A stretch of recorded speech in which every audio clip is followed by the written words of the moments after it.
Hello, welcome back to another episode of 0 to 60. So the plan in this video, and I'm not sure if it will happen today or how it's going to pan out, but I want to have the gearbox mounted in the car, the engine mounted in, everything connected, and at least powered up.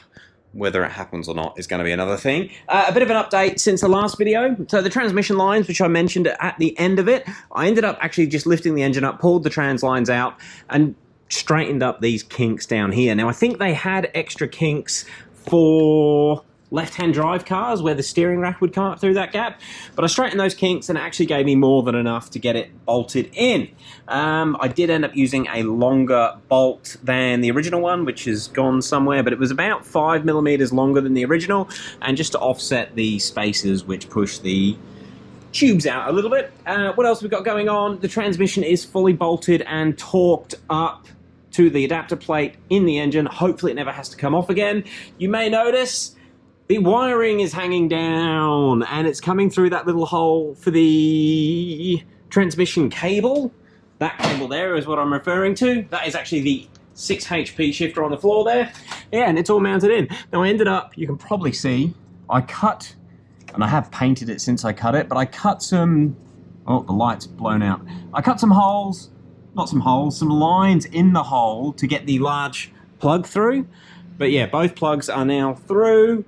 And yeah, the X1 shifter is actually mounted in the car. And just a quick video showing the shifter fitment.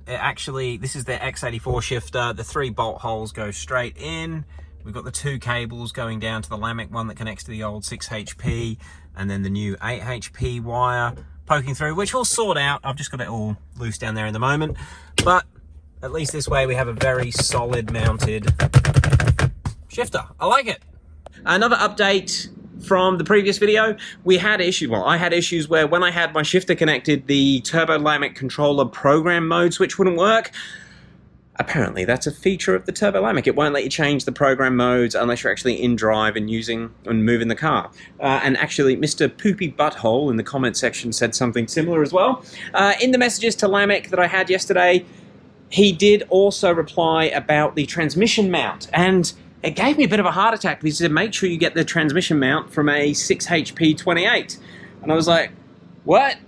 I thought I could use the F31. And I can't remember where I got this information from, but I was under the impression that you could use an F30 8 HP 45 transmission mount to mount the 8 HP 70. Now, what do we got? I'll show you what's going on, because you can't. So let me get them the right way around. That there is 6 HP 21 bracket and mount.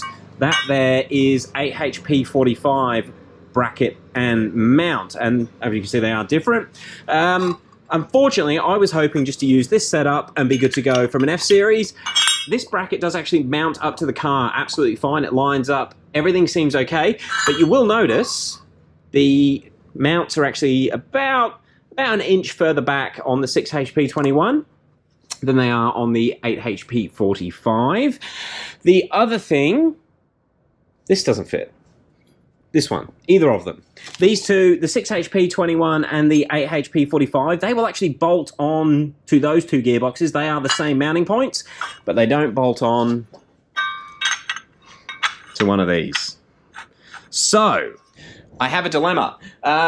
Yeah. Dawid, I hope I got his name right, mentioned that I can use a 6 HP 28.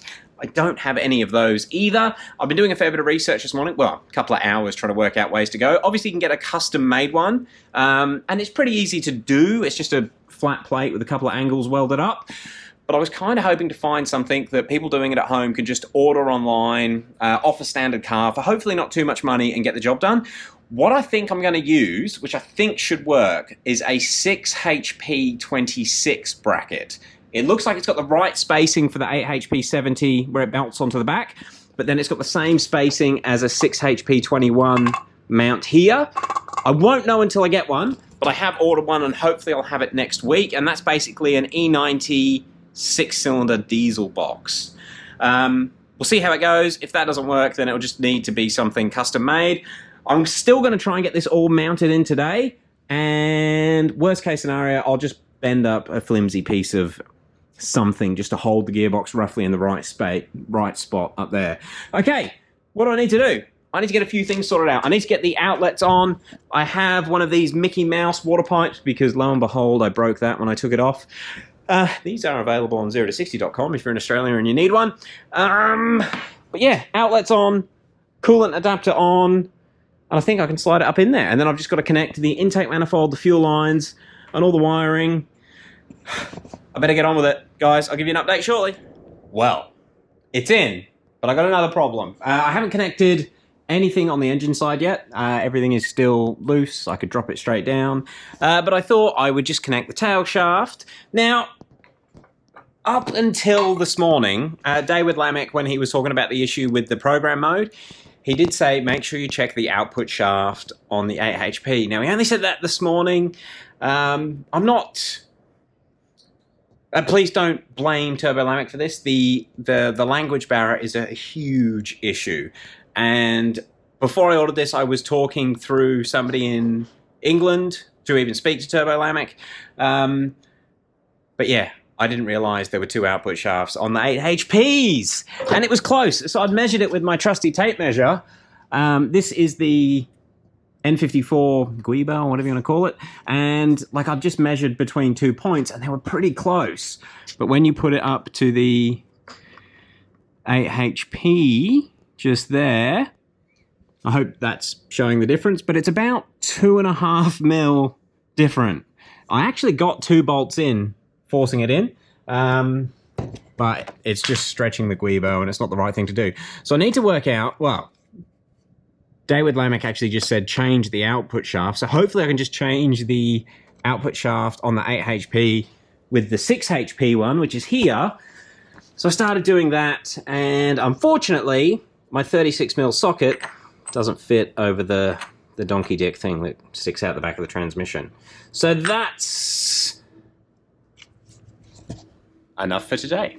Yeah, a bit annoying, but it is what it is. I did not realize we were going to have the trans mount or the tail shaft issue, but it should be relatively easy to sort out.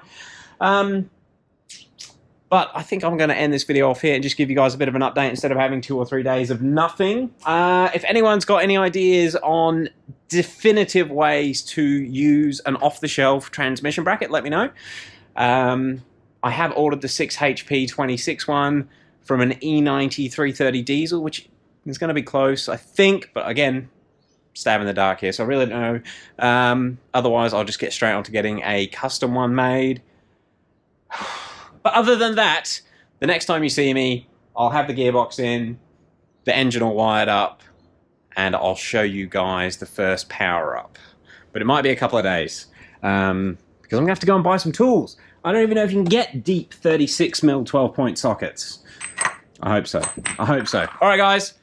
Bit of a nothing video, but I thought I'd update you anyway. We found 2 problems, and I'll leave it there. Thank you very much for watching.